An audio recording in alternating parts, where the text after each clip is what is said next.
प्रकृति और समाज के साथ चलो। बुद्धि, प्रकृति और समाज की सेवा करो। फिर रत्न से हमें सब कुछ मिलने वाला है और इसकी रक्षा करो। किसकी रक्षा करो? बुद्धि। बुद्धि की रक्षा करो। बुद्धि की रक्षा नहीं किया तो तुम्हारा भविष्य बर्बाद हो जाएगा। बुद्धं शरणं गच्छामि, धम्मं। प्रकृति के साथ चलो। प्रकृति की रक्षा करने के लिए पर्यावरण को बचाओ। पर्यावरण को नहीं बचाओगे प्रकृति का सृष्टि खत्म हो जाएगा। तो इसको बचाना पड़ेगा। धम्मं शरणं गच्छामि, पर्यावरण की रक्षा करो और प्रकृति के साथ चलो। संघं शरणं गच्छामि, समाज की सेवा करो। समाज के साथ चलो। अपने समाज को बचाओ। समाज हमारा दूषित हो रहा है। तीन को बचाने के लिए बाबा साहब ने भारतीय संविधान की रचना की है। और भारतीय संविधान में ये पंचशील का आरक्षण है, कानून है, जो मैं बच्चों को बताने जा रहा हूँ। कि रत्न के बाद क्या है? पंचशील। 5 उंगली है ना, यहां से आरक्षण का जन्म होता है। कोई भी व्यक्ति आरक्षण से कुछ बोल नहीं पाता है। आरक्षण खत्म हो गया और हमारे लोग गूंगा बने रह गए, क्योंकि आरक्षण का हम लोग को, आप लोग को किसी को ज्ञान नहीं है जी। तो मैं महाबोधि वृक्ष के नीचे बुद्ध की तरह मैं भी मेडिटेशन किया, ध्यान किया और पंचशील से जो हमको शिक्षा ज्ञान मिला वो मैं आप लोग को पेश करता हूँ। पंचशील भारतीय संविधान का आरक्षण है। आरक्षण का जन्म माँ के पेट से होता है, इसीलिए मैं सबसे ज्यादा महिलाओं को बुलाता हूँ। मेरी माँ, बहनों, तुम्हारे पेट में जो बच्चा जन्म लेता है उसके हाथ में पांव की उंगलियां होती है, सही है ना? बच्चा माँ के गर्भ से आता है तो उसकी संपत्ति, उसकी दौलत बंधी होती है।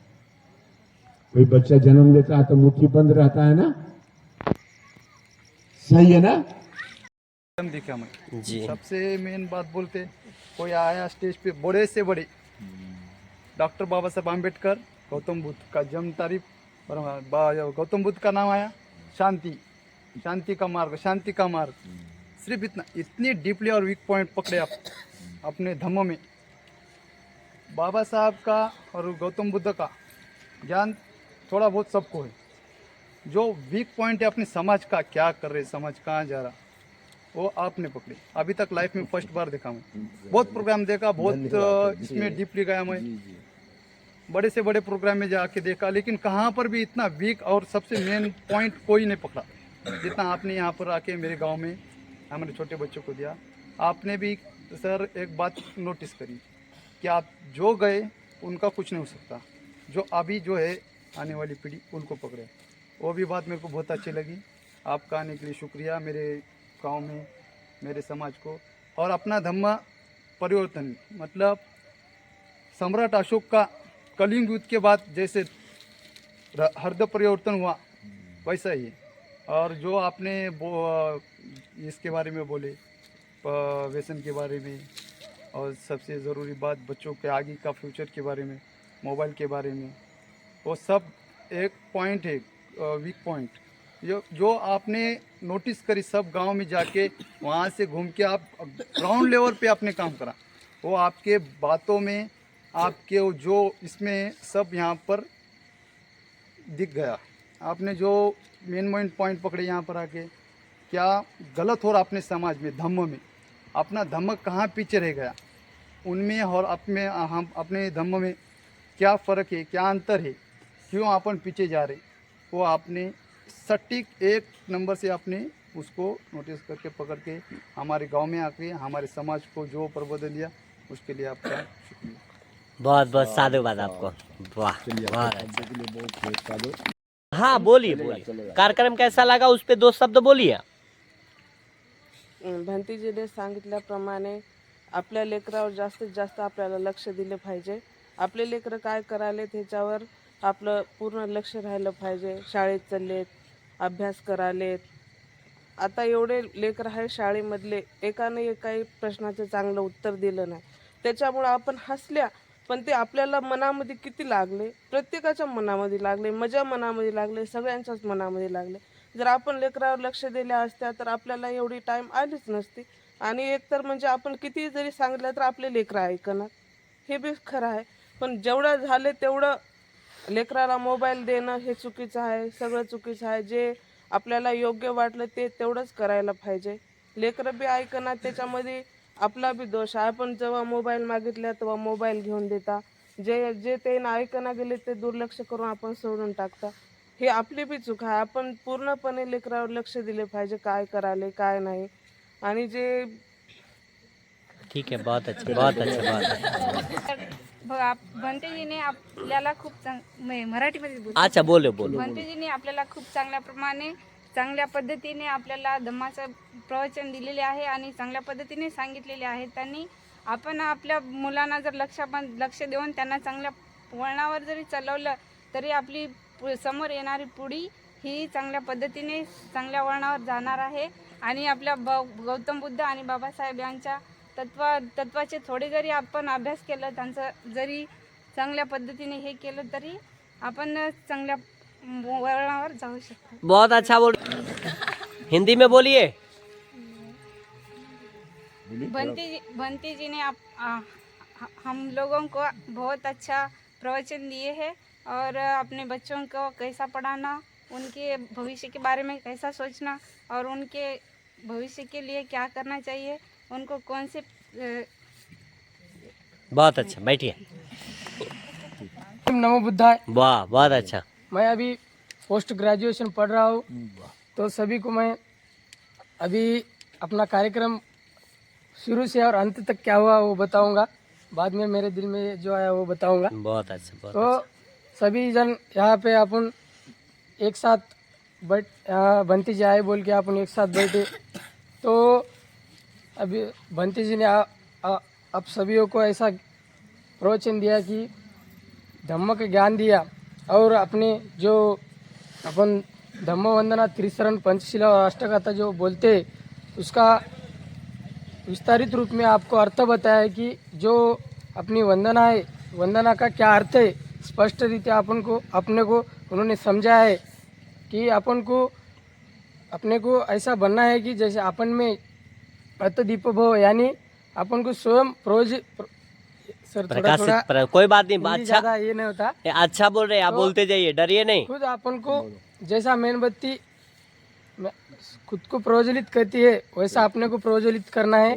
तो तर मराठीमध्ये सांगावं वाटते की सर मराठी में वाक्य आहे की स्वतः आपण प्रकाशमय झालं पाहिजे. सही है, सही बोले तो खुद लाईट बनना चाहिए. बिल्कुल बिल्कुल. आपल्या लाईफ में आपल्या आयुष्यातले आपणच प्रकाश आहोत असं बाबासाहेबांनी सांगितलं होतं. तर सर हिंदी में बात करूँगा. हाँ हाँ. तो बंते जी ने बताया था कि जो अभी हमारा देश जो युवा पीढ़ी है यानी तरुण पीढ़ी जो है अभी किस तरफ जा रही है, तो अभी युवा पीढ़ियों को जो चालू घडामोड़ी है, जो अभी देश में क्या चल रहा है, देश हमारा किस तरफ जा रहा है, तो तरुण को अभी अधिकारी बनना चाहिए. सर ने ठीक कहा है. सर जी हम पढ़ने तो जा रहे हैं मगर पढ़ने में थोड़ा ध्यान कम लगा रहे. हमारा भी एक कर्तव्य बनता है कि सर तरुण पीढ़ी का अपने माँ बाप अपन को सब दे रहे हैं सर. हम माँ बाप को कुछ भी नाम नहीं रख सकते, अभी ये तो छोटे हैं सर. हमारे जब हम इनके उम्र में थे तो हमको सब मिलता था लेकिन हमको भी नहीं समझता था. लेकिन पहले जो गुरुजी मारने का ये था सर, जो उनके मार से हम पढ़ते थे सर. हमारे घर से भी हमको बोले तो अच्छा एक ट्रेड करते थे, इसलिए हम वहाँ तक पहुँच गए सर. तो इनका कुछ दोष नहीं है सर, हमको पढ़ाने में पूरी ताकत लगा देते. तो भी इनका भी हक बनता है कि अपन स्कूल जाकर पूरे अच्छी तरीके से पढ़ना चाहिए, तो उसका फ़ायदा लेना चाहिए. एक वक्त था जो हमको कुछ नहीं मिलता था सर. जो हमारे माँ बाप थे उनको यानी कि पैसा सर, पैसों से सब चल रहा है, तो उनको कुछ नहीं मिल रहा था. तो अभी हमको सब मिलता है. तो हमारा कर्तव्य बनता है कि उसका हमारे माँ बाप का सिर ऊंचा करने के लिए अधिकारी बनो. सर ने बताया कि चपरासी और क्लर्क नको बनो. इसका मतलब है कि चपरासी बनोगे तो झाड़ू मारते रहोगे या चपरासीपना करते रहोगे. चाय पिलाओगे, बनोगे तो सीखोगे मगर खाली लिखते रह जाओगे। अधिकारी बनोगे तो आगे आओगे। जो आप सबके जो जो समझो समस्या है और आपके प्रश्न है वो आप सुलझाओगे और आगे जाकर अपने देश में, सर ने कहा था कि संसद तक, बोले तो आगे जाकर संसद में आपकी जो समस्याएं उतरेंगी वहाँ पे, तो देश का आगे जाना ठीक रहेगा। तो वहाँ तक जाएंगे तो देश अपना आगे जाएगा। अभी बोल रहे हैं कि चीन से अपना देश 50 साल 25 साल पीछे है सर। तो यही कारण है कि अपना बच्चा स्कूल जाता है लेकिन पढ़ता नहीं है। इसका फ़ायदा बच्चों को लेना चाहिए और इन पर ध्यान रखना भी अपने माँ बाप का कर्तव्य बनता है सर, कि अपने बच्चा स्कूल जा रहा है मगर क्या पढ़ रहा है क्या नहीं पढ़ रहा, इनका भी ध्यान है सर। हमारे माँ बाप ध्यान रखते हैं मगर वो कैसा होता है सर, जो अभी गरीबी की वजह से उनको खेत में जाना आना, उनको अच्छा ऐसा लगता है कि हमारा बच्चा पढ़ रहा है, वो भरोसा दिलाते हैं सर। वैसा उनके साथ बोले तो बिहेवियर वैसा रहता माँ बाप के साथ, बोले तो उनके सामने उन्हें पढ़ने को बैठते मगर वो पढ़ते नहीं, खाली लिख के थोड़ा उनके सामने वो करके निकल जाते। तो आप सभी को मैं बोलना चाहता हूँ, अपने बच्चों को जो 10वीं तक है वैसा नको करे, अपने माँ बाप का भरोसा कायम उनके साथ रखिए। जो अपन आगे बढ़ेंगे, अपन पढ़ेंगे तो उनका भी हौसला बुलंद होगा और आगे बढ़कर अपन जो पढ़ेंगे अपन में अपने माइंड में जो रहेगा वो आगे जाकर किसी के भी, बोले तो अगला वाला जो अपन को जो क्वेश्चन करेगा उसका आंसर देने की धमक तभी आती है जब अपन पढ़ते हैं। तो सर ने बोला था कि कम से कम 12 तास या 15 तास अपन पढ़ना चाहिए। कम से कम 12 तास तो नहीं सर, कम से कम अभी हमारा प्रयास है कि कम से कम 4 या 5, बोले तो 5 तास तो हम पढ़ने का प्रयास करते हैं सर। मेरा कैसा है सर, मैं पीजी कर रहा हूँ ना सर, तो हमारा अभी ऐसा बोले तो सर अभी ये ऐसा चालू है ना, हमारा गरीबी की वजह से थोड़ा घर का भी देखना पड़ता है सर। वो सब देख के हमको आगे जाना पड़ता है सर। अभी फ़िलहाल तो हमको कुछ घर के काम नहीं लगाते मगर वो हमारे माइंड में ऐसा चलता रहता है कि करना है, कुछ करना, घर पैसा भी कमाना, पढ़ना भी, नौकरी भी लगा लेना, वो सब माइंड में रहता सर। इसलिए तरुण भटक जा रहा है सर, क्योंकि सबसे हमारे जीवन में बहुत बुरी चीज़ आई है बोले तो गरीबी आई है सर। गरीबी को हटाना है तो हमें पहले पढ़ना पड़ेगा, काम करते करते पढ़ना पड़ेगा। तो इनके ज्ञान अभी जो बताए उसमें से अपन को संदेश मिलता है कि अपन को पढ़ना चाहिए। सर ने बोला कि कलम वक्त ये दोनों को याद रखना चाहिए। अपन को कलम को हमेशा अपने साथ रखना चाहिए। जब अपना एग्ज़ाम होता है, सर ने बोला कि 2 घंटे का पेपर, आधे पेपर 1.5 घंटे में छोड़ना चाहिए। सर ये मैं प्रयास कर चुका हूँ, अभी मेरे एग्ज़ाम चालू है, मैं बराबर लिखता हूँ सर। तो लिखते वक्त ऐसा होता है सर, अपन स्टडी एक करते हैं सर, एग्ज़ाम में एक आ जाता है। वैसा फ़िलहाल कभी हो जाता है, कभी कभी ऐसा होता है कि जो 5 चैप्टर रहते हैं वो 5 चैप्टर में से जो इंट्रोडक्शन वगैरह रहता है वो सेम तो रहता है सर। वही क्वेश्चन में वो हम टाइम मैनेजमेंट करते बराबर 2 घंटे में तो लिख लेते हैं सर। जो ऐसा है कि अभी स्टडी एक करते, दूसरा लिखने को आता है। तो ऐसा जो अभी एजुकेशन चल रहा है ना सर, जो बच्चों को चाहिए वही एजुकेशन में दिए तो बच्चा आगे नहीं बढ़ता सर। एजुकेशन का भी बराबर बोले तो ऐसा है। तो सर का कहना है कि जो एजुकेशन में आता है ना वो एक्स्ट्रा आएगा तो अपन ज़्यादा पढ़ेंगे। जो जितना आएगा 5 चैप्टर का पढ़ेंगे तो 5 चैप्टर का ही अपन लिख लेंगे। अगर ज़्यादा आएंगे तो ज़्यादा पढ़ेंगे, उनमें से अपना माइंड चलेगा तो अपन ज़्यादा में से कम अभ्यास, जितना आएगा उतना अभ्यास करेंगे, तो स्टडी करेंगे तो उतना ही पढ़ेंगे उतना ही लिखेंगे, शॉर्ट में करेंगे। हाँ। और तो लोगों ज़्यादा आएगा तो वही अच्छा रहेगा, क्योंकि अपन ज़्यादा पढ़ेंगे। ज़्यादा में से अभी 10 में से 9 लिखो बोले तो अपन को थोड़ा ये होता 9वां नंबर का लिखना। ऐसा ऑप्शन रहते ना, ऑप्शन में से 4 ऑप्शन आएंगे, समझो 4 ऑप्शन में से कौन सा पढ़ना, तो कंफर्म जो रहता है वही चुनने के लिए ये सब स्टडी करना पड़ता है। इसलिए एजुकेशन है, सर ने बोले जैसा 4 तास नहीं तो 12 तास कंपलसरी पढ़ना पड़ता है सर। तुमने कहा जो ठीक है सर, तो प्रयास करेंगे सर। आज से हमारा हर तरुण अभी आगे बढ़ना चाहेगा सर। और तो सर ने बोला था कि स्कूल में क्या बताओगे आप, किसका आदर्श लेते हो, तो बाबा साहब का आदर्श लेते हो। तो बाबा साहब का अपन को सब मालूम होना चाहिए, ये ठीक कहते हैं सर। अगर अपन बाबा साहब को मानते हैं तो बाबा साहब का पूरा इतिहास अपन को मालूम होना चाहिए। अपन कौन से देश से, सम्राट अशोक के देश से अपन आए हैं, तो अभी बुद्ध के मार्ग पर अपन चलने वाले हैं, ये सर को अपन दिखलाएंगे।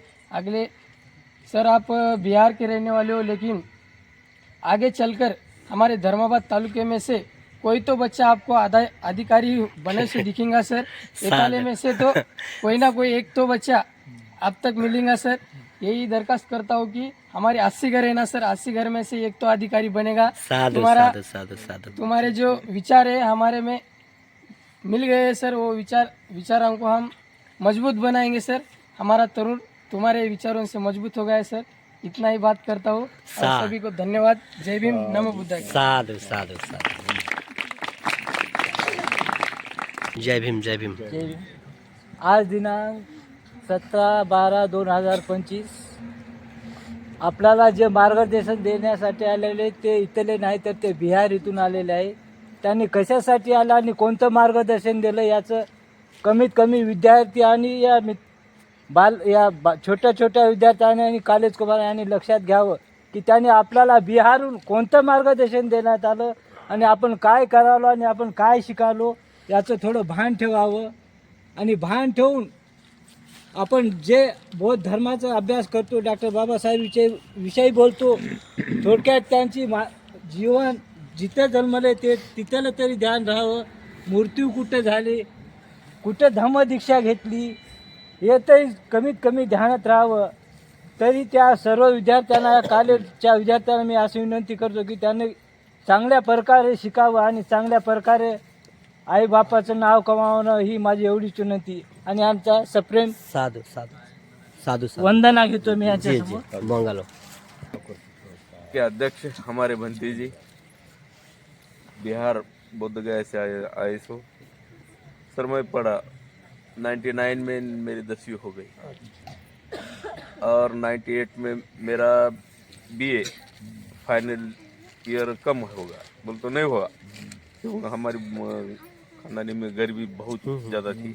इसके वास्ते हमारे माँ बाप स्कूल में डाले। मैं अच्छा पढ़ा लिखा देखो तो नौकरी नहीं लगी, वो हमारा दुर्भाग्य है। अब आप हमारे गांव में आ गए, ये बच्चे के पूरा एग्ज़ाम ले लिए तो सही में इनके माँ बाप बोलते कि हमारा बच्चा स्कूल में जा, आमचं पोरगं शाळेत चालं पण शाळेत चालं काय शिकाले त्याच्याकडे उनके तरफ कोई नहीं किया, लक्ष्य नहीं दिए। इसके वास्ते वो बच्चों को स्कूल में भी पढ़ाते मगर इन्हों जाते नहीं। स्कूल में कहाँ बैठना, आखिरी कुर्सी पे बैठना और फर्स्ट बेंच पे तो नहीं बैठना। फर्स्ट बेंच पे बैठे की उन्होंने उठाते कभी भी जाओ कहेंगे या अर्थाचा या ओळीचा अर्थ सांग, इनको नहीं आता, पहलेच कच्चे भाग जाएंगे पहले। भाग जाते, पीछे बैठ जाते। अच्छा करे तुम आए सो, इनके माँ बाप के सिर में एक ये क्या बोलते उजाला डाल दे तुम की खरोखरच आमचं पोरग शाळेत चाललं, 7वीला आहे, 8वीला आहे, 10वीला आहे तर विद्यार्थ्याचं तर बोलणंच निघलं नाही पाहिजे। कोच अभी तुम हमारे को पूछो, मैं कम से कम 50 क्वेश्चन से मैं 25 क्वेश्चन का आंसर दे सकता हूँ। ठीक है हो गया, बहुत बहुत साधुवाद। अब तक हमें तो पता नहीं था लेकिन आज पता चल गया। और बच्चे मोबाइल में ज़्यादा देखते हैं आजकल, कितना भी समझा वो नहीं समझते थे। और हमारी पढ़ाई अब बहुत चेंज हो गई है। जैसे कि आपने कहा आधा 2 घंटे का है तो आधा 1.5 घंटे में सब फिनिश कर देना, लेकिन क्वेश्चन बहुत लंबे लंबे हैं, उतने में नहीं हो पा रहा। लेकिन हम प्रयास करेंगे, कोशिश करेंगे। अच्छा लगा आज कार्यक्रम। ठीक है, बहुत अच्छा।